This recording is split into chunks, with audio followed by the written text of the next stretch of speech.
nenda tu. Haleluya, haleluya. Oh, asante Yesu, asante Bwana. Jioni ya leo natamani nikuletee neno la Mungu. Haleluya, haleluya. Neno la Mungu, anwani yako mpendwa itaandikwa kwa harari, haitapindishwa. Haleluya. Anwani yako itaandikwa kama ilivyo, haitapindishwa. Baba Luka, Yohana 19:19 hadi 21. Twende baba yangu.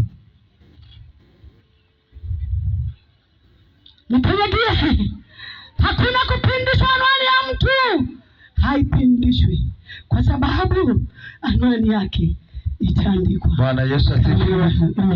Basi nitasoma kwa msaada wa Mungu. Soma baba. Kutoka kitabu cha Yohana Mtakatifu ile sura ya 19 na ule mstari wa 19. Naye Pilato akaandika anwani, akaiweka juu ya msalaba. Imeandikwa, Yesu Mnazareti, mfalme wa Wayahudi. 20. Imeandikwa Yesu nani? Mfalme wa Wayahudi. Mfalme wa Wayahudi. 20 nasema. 20 nasema. Basi anwani hiyo waliisoma wengi katika anwani hiyo walisoma wengi, maana ilikuwa katikati ya mji, katikati ya njia. Walikuwa wapita njia, haijarisi, hawakuwa wamearikwa, hawakuwa wanatambua ya kwamba Yesu Mnazareti anaandikwa mahali hapa, lakini kwa sababu ya anwani iliandikwa, walisoma kama ilivyoandikwa. Haleluya. Mahali pale aliposulubiwa Yesu, alikuwa karibu na mji.